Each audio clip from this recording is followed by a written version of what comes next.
नमस्कार। बाबू शोभाराम राजकीय कला महाविद्यालय अलवर के राजनीति विज्ञान विभाग की ऑनलाइन कक्षाओं में आप सभी का स्वागत है। मैं N Rajendra Singh, assistant professor. हम लोग बीए पार्ट सेकंड के प्रथम प्रश्न पत्र, जिसका नाम है प्रमुख राजनीतिक व्यवस्थाएं, का अध्ययन कर रहे हैं। और इसके अंतर्गत जो हमारा टॉपिक चल रहा है या जो विषय हम पढ़ रहे हैं वह है ब्रिटेन का संविधान। और आज हम जिस टॉपिक का अध्ययन इस वीडियो के अंतर्गत करने जा रहे हैं उसका नाम है ब्रिटिश संविधान का महत्व।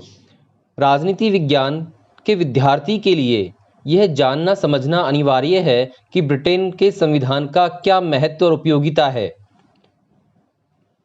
तो आज हम ये जानने समझने का प्रयास करते हैं कि ब्रिटेन का जो संविधान है उसका क्या महत्व है, उसका अध्ययन क्यों किया जाए। आइए हम प्रारंभ करते हैं। संविधानों की दुनिया में ब्रिटिश संविधान का अत्यधिक महत्व है और एक विशेष स्थान इसका है। ब्रिटेन के संविधान को दुनिया के समस्त संविधानों की जननी कहा जाता है। दुनिया के जितने भी संविधान हैं उनका जन्म जो है ब्रिटिश संविधान से ही हुआ है। तो इसे हम अगर ये कहें कि ब्रिटेन का संविधान दुनिया के समस्त संविधानों की जननी है तो इसमें कोई अतिशयोक्ति नहीं है। मुनरो एक लेखक हैं, वो कहते हैं ब्रिटिश संविधान संविधानों का जनक है, यानी जो विश्व के जितने भी संविधान हैं उनका वह जनक है। और ब्रिटिश संसद जो है संसदों की जननी है। विश्व के देशों की जो विभिन्न संसदें हैं उनके नाम अलग अलग हैं, लेकिन उनका जन्म जो है ब्रिटिश संसद से ही हुआ है। अन्य देशों की विधानसभाओं या विधायिकाओं का नाम या संज्ञा चाहे कुछ भी क्यों ना हो, पर उनका उद्गम स्रोत एक ही है। तो ये मुनरो का एक कथन है ब्रिटिश संविधान के बारे में, एक महत्वपूर्ण कथन है कि ब्रिटिश संविधान संविधानों का जनक है और ब्रिटिश संसद संसदों की जननी है। अन्य देशों की जो विधानसभाएं हैं या विधायिकाएं हैं उनकी संज्ञा या नाम चाहे कुछ भी क्यों ना हो, पर उनका उद्गम स्रोत एक ही है। उद्गम स्रोत क्या है? ब्रिटेन का संविधान। जैसा कि अब आप सब जानते हैं कि एशिया और अफ्रीका के बहुत से देशों में ब्रिटेन ने अपने उपनिवेश स्थापित किए थे और अपने वहां पर साम्राज्य स्थापित किए। और वहां की जो उन देशों की जो संवैधानिक व्यवस्था है उस पर ब्रिटिश या ब्रिटेन के संवैधानिक व्यवस्था का प्रत्यक्ष और अप्रत्यक्ष प्रभाव अवश्य रहा है। जहां जहां साम्राज्य ब्रिटेन ने स्थापित किए थे और बाद में जहां उन लोगों ने ब्रिटेन के आधिपत्य से स्वतंत्रता प्राप्त की थी, उन सभी देशों में प्राय ब्रिटिश पद्धति पर आधारित संसदीय शासन प्रणाली का ही विकास हुआ। अर्थात जिन देशों पर ब्रिटेन ने अपने उपनिवेश स्थापित कर साम्राज्य स्थापित किया और जब उन देशों को आज़ादी मिली, स्वतंत्रता मिली, तो उन देशों ने क्या किया, जो ब्रिटेन की संसदीय प्रणाली पर आधारित संसदीय शासन व्यवस्था को ही वहां पर अपनाया, उसी का वहां विकास हुआ। यही कारण है कि ब्रिटिश संविधान को मातृ संविधान या मदर कॉन्स्टिट्यूशन कहा जाता है। तो एक क्वेश्चन अगर आपके आए कि ब्रिटिश संविधान को मातृ संविधान या मदर कॉन्स्टिट्यूशन क्यों कहा जाता है, तो आपको यह बताना होगा कि किस प्रकार से विश्व के जो विभिन्न देशों के संविधान हैं उनका जन्म जो है ब्रिटेन के संविधान से ही हुआ है। इंग्लैंड जो है संसदीय लोकतंत्र का मातृ देश है कि संसदीय लोकतंत्र का जन्म कहां हुआ है? इंग्लैंड या ब्रिटेन के अंतर्गत। द्विसदनीय प्रणाली यानी संसद में 2 सदन होते हैं, 2 सदनों वाली जो संसदीय प्रणाली है वह कानून का शासन और लचीले संविधान के सिद्धांत जैसे राजनीतिक विचारों का सबसे पहले और सफलता के साथ प्रयोग ब्रिटेन में ही किया गया था। यही कारण है कि ब्रिटिश संविधान के अध्ययन को विश्व के विविध देशों की राजनीतिक प्रणालियों के अध्ययन की कुंजी कहा जाता है। अंग्रेजी संविधान के अध्ययन को अगर हमें विश्व के विभिन्न देशों की राजनीतिक प्रणालियों को समझना है तो उसके लिए हमें ब्रिटेन के संविधान के अध्ययन अनिवार्य या आवश्यक है। हम भारतीयों के लिए तो ब्रिटिश संविधान का महत्व बहुत ज्यादा है, क्योंकि हम लोग हमारे यहाँ पर ब्रिटेन का शासन रहा, हम लोग उपनिवेश रहे हैं ब्रिटेन के। जब हमें आज़ादी मिली और उपनिवेश काल में जब ब्रिटेन का यहाँ पर आधिपत्य था, उस समय जो विभिन्न संवैधानिक सुधार किए गए थे वो संसदीय प्रणाली पर ही आधारित थे। और जब देश आज़ाद हुआ तो हमने हमारा संविधान जो है ब्रिटिश संविधान के अनुरूप ही बनाया। तो ब्रिटिश संविधान को अगर हम नहीं जानेंगे, नहीं समझेंगे, तो हमें भारतीय संविधान के स्वरूप को समझना या उसका अध्ययन करना बहुत कठिन है। हम आगे बढ़ते हैं। यद्यपि आर्थिक और औद्योगिक दृष्टि से ब्रिटेन का वर्चस्व अब नहीं रहा, अब बहुत से जो देश हैं वो आर्थिक और औद्योगिक रूप से ब्रिटेन से भी अधिक शक्तिशाली और संपन्न हो गए हैं। ब्रिटेन अभी भी आर्थिक और औद्योगिक शक्ति है, लेकिन वो एकमात्र देश नहीं है, उसका वर्चस्व नहीं है। और तथा ब्रिटेन सामान्य व्यक्तियों के लिए अब एक राजनीतिक व्यवस्था का प्रतीक भी नहीं रहा, ठीक है ना। लेकिन इनमें से कोई भी बात संवैधानिक अध्ययन की दृष्टि से ब्रिटेन के महत्व को कम नहीं कर सकी है। चाहे अब ब्रिटेन औद्योगिक या आर्थिक रूप से संपन्न ना हो या वह राजनीतिक व्यवस्था का प्रतीक ना हो, लेकिन ये बातें उसके संवैधानिक अध्ययन के महत्व को कम नहीं करती हैं। और आज भी जो राजनीति विज्ञान या लोक प्रशासन का विद्यार्थी है या इसमें रुचि रखने वाले लोग हैं, ब्रिटिश शासन पद्धति से उनका ब्रिटिश शासन पद्धति से परिचित होना अनिवार्य समझा जाता है। और विदेशी संविधानों तथा शासन प्रणालियों के अध्ययन क्रम में ब्रिटिश संविधान के अध्ययन को प्रथम स्थान दिया जाता है। अब वो कौन से तथ्य हैं, कौन से आधार हैं या कौन से कारण हैं जिनके आधार पर हम ब्रिटेन के संविधान के अध्ययन को महत्व को समझ सकते हैं, उनको हम देख लेते हैं। पहली बात जो है जो ब्रिटेन के संविधान के महत्व को बताती है वह है प्राचीनतम संविधान, ठीक है ना। ब्रिटेन का संविधान विश्व का प्राचीनतम संविधान है, सबसे पुराना संविधान है। और किसी भी देश के संविधान का इतना लंबा इतिहास नहीं रहा। हमने पढ़ा था उसके विकास के दौरान लगभग 1400 वर्षों का इसका लंबा इतिहास रहा है। तो ये सबसे पुराना और सबसे प्राचीनतम संविधान माना जाता है। और चूंकि ये सबसे प्राचीन है तो इसके द्वारा क्या किया गया, विश्व के अन्य देशों के संविधान और जो शासन प्रणालियां हैं उनको प्रभावित किया गया। सबसे प्राचीन है तो इसके बाद जो भी संविधान विश्व में विकसित हुए या निर्मित हुए वो सभी ब्रिटेन के संविधान से प्रेरित या प्रभावित रहे हैं। और जब तक हम ब्रिटेन के संविधान का अध्ययन नहीं करेंगे तो उन देशों के संविधानों को भी समझना मुश्किल है। तो प्राचीनतम संविधान होने की वजह से ब्रिटेन के संविधान का यह महत्व हो जाता है कि क्योंकि विश्व के सभी संविधान जो हैं ब्रिटेन के संविधान से प्रेरित होकर ही विकसित हुए हैं, तो जब तक ब्रिटेन के संविधान को नहीं समझेंगे हम, तो विश्व के अन्य उन देशों के संविधानों को भी समझना हमारे लिए थोड़ा मुश्किल होगा। समझ में है बच्चों आपको ये बात। अब दूसरी बात करते हैं जो इसके अध्ययन के महत्व को बताती है। लोकतांत्रिक पद्धति का श्रेष्ठ उदाहरण है। ब्रिटेन का संविधान क्या है? लोकतांत्रिक पद्धति का श्रेष्ठ उदाहरण है। और इसके अंतर्गत लोकतंत्रात्मक शासन और जीवन के तत्वों का अनवरत या लगातार विकास हुआ है, ठीक है। इसे आधुनिक विश्व का प्रथम लोकतंत्रीय संविधान भी कहा जा सकता है, इस बात में कोई भी अतिशयोक्ति नहीं है। विश्व के अन्य देशों द्वारा लोकतंत्र को इंग्लैंड से ही ग्रहण किया गया है। बात समझ में आई आपको कि लोकतांत्रिक पद्धति का श्रेष्ठतम उदाहरण है। और जो विश्व के अन्य देशों में जो लोकतांत्रिक पद्धति को ग्रहण किया गया, अपनाया गया, वह ब्रिटिश लोकतंत्र से प्रभावित होकर ही अपनाया गया। तो इसे विश्व का प्रथम लोकतंत्रीय संविधान कहा जाता है। आगे बढ़ते हैं हम। तीसरी बात क्या है कि यह विश्व का एकमात्र अलिखित संविधान है। आप लोग जानते हैं कि अधिकांश देशों में जो संविधान बने हैं वो लिखित संविधान है, लेकिन ब्रिटेन एकमात्र ऐसा उदाहरण है जो अलिखित संविधान है, ठीक है ना। वर्तमान समय में इंग्लैंड का संविधान ही एकमात्र अलिखित संविधान है।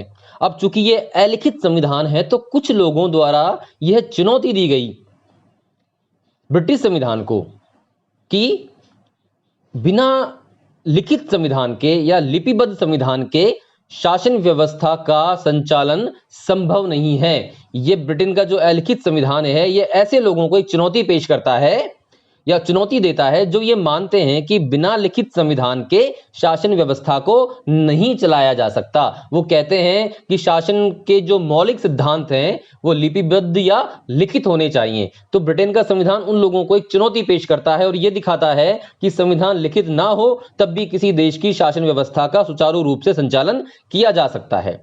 अब ब्रिटेन में शासन के जो मौलिक सिद्धांत हैं लिखित नहीं है, लिपिबद्ध नहीं है, फिर भी ब्रिटेन में न तो आप अराजकता देखते हो और न ही वहां किसी प्रकार की निरंकुशता वहां दिखाई देती है। शासक और शासित या प्रजा दोनों ही अपनी सीमाओं को जानते हैं और यह जो है ब्रिटेन के लोगों की जागरूक विवेकशीलता या जागरूक विवेक और उनकी व्यवहारिकता का एक बहुत बड़ा प्रमाण है। अलिखित संविधान होते हुए भी वहां न कोई अराजकता है न कोई निरंकुशता है। यह सब संभव हुआ वहां के लोगों के जागरूक विवेक और उनकी व्यवहारशीलता के कारण। हम आगे बढ़ते हैं। चौथा है निरंतर विकास में संविधान। हमने कहा था आपको जब ब्रिटेन के संविधान के विकास को हम पढ़ रहे थे कि इसका जो इतिहास है या इसको विकास है वह 1400 वर्षों के दौरान हुआ है और यह आज भी विकास में, यानी इसका विकास आज भी हो रहा है।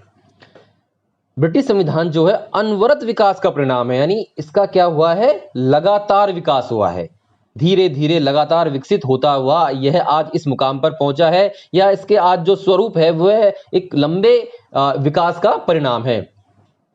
इसने जो अपने विकास की, संवैधानिक विकास की, हमने बताया था आपको ब्रिटिश संविधान के विकास को जब हम पढ़ रहे थे कि जो इसने अपनी कहानी या अपनी यात्रा शुरू की थी संवैधानिक विकास की, वह प्रारंभ कहां से की थी, निरंकुश राज्य के रूप में। वहां सर्वप्रथम किसकी स्थापना हुई थी, राजतंत्र की, और वो निरंकुश राजतंत्र था। लेकिन यूरोप के अन्य राज्यों ने जहां निरंकुशता के स्थान पर प्रजातंत्र को अपनाने का कार्य, यूरोप के देशों में भी प्रजातंत्र को अपनाया गया निरंकुशता के स्थान पर, लेकिन वहां यह कार्य क्रांति और रक्तपात के माध्यम से किया गया। एक विशेष बात है, अब ध्यान रखना, ब्रिटिश संविधान ने क्या किया, बिना किसी क्रांति या रक्तपात के बदली हुई परिस्थितियों के अनुसार अपने आप को ढालने का प्रयास किया। ये इंग्लैंड की गौरवपूर्ण क्रांति की तरफ संकेत कर रही है यह बात कि बिना किसी क्रांति और रक्तपात के वहां पर लोकतंत्र को अपनाया गया, संसदीय प्रजातंत्र की वहां स्थापना की गई। इंग्लैंड में कोई भी ऐसी क्रांति नहीं दिखाई देती जिसकी तुलना हम फ्रांस की 1789 की क्रांति और रूस की 1917 की क्रांति से की जा सके। ठीक है, तो निरंतर विकास में संविधान है और ये जो विकास हुआ है बिना किसी क्रांति और रक्तपात के हुआ है। वहां किसी प्रकार के आपको इन चीजों का उदाहरण नहीं मिलता और यह निरंकुश राज्य से अपनी यात्रा प्रारंभ करके वर्तमान लोकतांत्रिक स्वरूप को इसने प्राप्त किया है। पांचवा जो आधार है इसके महत्व का, वह है ब्रिटिश संविधान जो का विकास जो है वो निरंकुशता के विरुद्ध स्वतंत्रता की जन भावनाओं के संघर्ष का इतिहास रहा है। इसका निरंतर विकास हुआ है, अब आप सभी जानते हैं, लेकिन जो इसका विकास का जो इतिहास रहा है वह निरंकुशता के विरुद्ध स्वतंत्रता की जन भावनाओं के संघर्ष का इतिहास रहा है। निरंकुशता के विरुद्ध स्वतंत्रता की जन भावनाओं का संघर्ष हुआ, यानी निरंकुशता के विरुद्ध लोगों ने, जनता ने स्वतंत्रता की मांग की, उसके लिए संघर्ष किया। इसलिए ब्रिटिश संविधान को स्वतंत्रता का प्रतीक बना दिया गया। निरंकुशता के विरुद्ध जो स्वतंत्रता प्राप्ति के लिए, लोगों की स्वतंत्रता की प्राप्ति के लिए जो संघर्ष हुआ, उसने ब्रिटेन के संविधान को स्वतंत्रता का प्रतीक बना दिया। और एक खास बात कि ब्रिटिश संविधान में नागरिकों के किसी अधिकार पत्र का उल्लेख न होने पर भी, वहां जैसे हमारे यहां मौलिक अधिकारों का संविधान में उल्लेख किया गया है, इस प्रकार का कोई अधिकार पत्र, चूंकि ब्रिटेन का संविधान लिखित नहीं है तो वहां के संविधान में मौलिक अधिकारों जैसे किसी अधिकार पत्र का भी उल्लेख नहीं है। लेकिन फिर भी यह नहीं कहा जा सकता कि ब्रिटिश संविधान या ब्रिटिश नागरिक को वहां के संविधान द्वारा कम अधिकार और स्वतंत्रताएं प्रदान की गई हैं। वहां भी अन्य देशों की तुलना में अधिक स्वतंत्रता और अधिकार वहां के लोगों को, ब्रिटिश लोगों को संविधान द्वारा प्राप्त हैं। अगली बात, विश्वव्यापी प्रभाव। ब्रिटेन के संविधान का एक विश्वव्यापी प्रभाव है। वो तो आपको बता दिया गया था कि ये सबसे पुराना संविधान है तो चूंकि ये सबसे पुराना है तो इसके बाद जिन देशों में संविधानों का विकास हुआ उन सभी पर इसका वैश्विक प्रभाव पड़ा है। ब्रिटिश संविधान के अध्ययन की महत्ता का एक प्रमुख कारण यह भी है कि विश्व के सबसे प्राचीन और प्रभावशाली शासन पद्धति के जनक के रूप में इसने विश्वव्यापी प्रभाव डाला है। तो विश्व के सबसे प्राचीन और प्रभावशाली शासन पद्धति के जनक के रूप में क्या किया है, इसने अपना एक वैश्विक प्रभाव डाला है विश्व के उन राज्यों पर जो पहले ब्रिटिश साम्राज्य के अंतर्गत थे या जहां पर ब्रिटेन ने अपने साम्राज्य उपनिवेशवाद की स्थापना की थी, उन पर ब्रिटिश शासन पद्धति का प्रत्यक्ष प्रभाव पड़ा है। Canada, Australia, New Zealand, Bharat, Burma, Malaya आदि जितने भी देश जहां पर ब्रिटेन ने अपने उपनिवेश स्थापित करके अपना साम्राज्य स्थापित किया, उन सभी देशों की शासन प्रणालियों पर ब्रिटेन की शासन व्यवस्था का प्रभाव है। यूरोप महाद्वीप के जो अन्य जनतंत्रीय राज्यों पर भी इसका प्रभाव स्पष्ट रूप से दिखाई देता है। मुनरो का कथन हम वापस एक बार रिपीट कर लेते हैं। वो कहते हैं ब्रिटिश संविधान संविधानों का जनक है और ब्रिटिश संसद संसदों की जननी है। अन्य देशों के विधानमंडलों की चाहे संज्ञा कुछ भी क्यों ना हो, उनका उद्गम स्रोत एक ही है, उनका उद्गम स्रोत एक ही है। इस बात का हमने इसके प्रारंभ में भी उल्लेख किया था, मुनरो का यह कथन है। तो ये 6 आधार हैं या 6 कारण हैं या 6 तथ्य ने कह लें जो ब्रिटेन के संविधान के महत्व को बताते हैं या स्पष्ट करते हैं कि ब्रिटेन के संविधान का अध्ययन क्यों किया जाए। एक राजनीति विज्ञान का विद्यार्थी ब्रिटेन के संविधान का अध्ययन क्यों करे, तो उस अध्ययन के कारणों को हम इन 6 बिंदुओं के माध्यम से हमने समझने का प्रयास किया है। अब एक बात और कि ब्रिटेन के संविधान का महत्व विश्व के सभी देशों के लिए है, सभी लोगों के लिए है, लेकिन भारतीय विद्यार्थी के लिए इसका एक विशेष महत्व है। ब्रिटिश संविधान का अध्ययन सामान्यतया सभी के लिए महत्वपूर्ण है, इसमें कोई दो राय नहीं है, किंतु भारतीय व्यक्तियों और भारतीय विद्यार्थियों के लिए इसका एक विशेष महत्व है। ब्रिटिश विचारों और राजनीतिक संस्थाओं ब्रिटिश विचारों और राजनीतिक संस्थाओं से प्रभावित होकर हमने संसदीय प्रजातंत्र को अपनाया था। ठीक है, जब ब्रिटेन का शासन हमारे देश में था, जब ब्रिटेन हमारे यहाँ शासन कर रहा था 1947 से पहले, तो हमने उनके विचारों से, उनकी राजनीतिक संस्थाओं से प्रभावित होकर स्वतंत्रता के बाद संसदीय प्रजातंत्र को हमने अपना लिया। किंतु बात आती है संसदीय प्रजातंत्र की सफलता की, तो हमें संसदीय प्रजातंत्र को यदि सफल बनाना है तो हमें अभी ब्रिटेन से बहुत कुछ सीखना है, और सीखने के लिए उसके संविधान का अध्ययन बहुत अनिवार्य है, विशेषकर भारतीय विद्यार्थियों के लिए। यदि हम संसदीय प्रजातंत्र को सफल बनाना चाहते हैं तो हमें क्या करना होगा, ब्रिटेन की जो प्रजातंत्रीय परंपराएं हैं जो अभी समय वहां प्रचलित हैं उनको अपनाना होगा, और हमको चारित्रिक रूप से क्या करना होगा, हमें अनुशासन, सहिष्णुता, विवेकशीलता, उदारता और जागरूकता, इन गुणों को हमको अपने चरित्र में लाना होगा, हमें इन्हें अपनाना होगा। और जो राजनीति का एक महान खेल है, इसको खेल की भावना से खेलने की प्रवृत्ति हमको अपनानी होगी। क्योंकि राजनीति क्या है, वो एक महान खेल माना जाता है। क्योंकि ये खेल महान है तो इसको एक खेल की भावना से खेलने के लिए हमको एक प्रवृत्ति अपनानी होगी, और हमें अनुशासन, सहिष्णुता, विवेकशीलता, उदारता, जागरूकता, जो ब्रिटेन के नागरिकों के चारित्रिक गुण हैं, उनको भी हमें अपने यहाँ पर अपनाना होगा। और यह तभी संभव है जब हम ब्रिटेन के संविधान का विस्तृत और व्यापक अध्ययन करें। तो बच्चों, यह रहा ब्रिटेन के अध्ययन का महत्व कि ब्रिटेन के अध्ययन का क्यों महत्व है, और विशेषकर भारतीय विद्यार्थियों के लिए इसका क्यों महत्व है। तो आज का यह टॉपिक पूरा होता है, और आप लोग इस जो सामग्री है अध्ययन की, उसको वीडियो के डिस्क्रिप्शन में हमने एक लिंक दिया है, वहां से डाउनलोड करके इसका अध्ययन कर सकते हैं, इसको रिवाइज कर सकते हैं, अपने नोट्स बना सकते हैं। इसके अंतर्गत नए टॉपिक के साथ आपसे फिर मुलाकात होगी। तब तक के लिए धन्यवाद।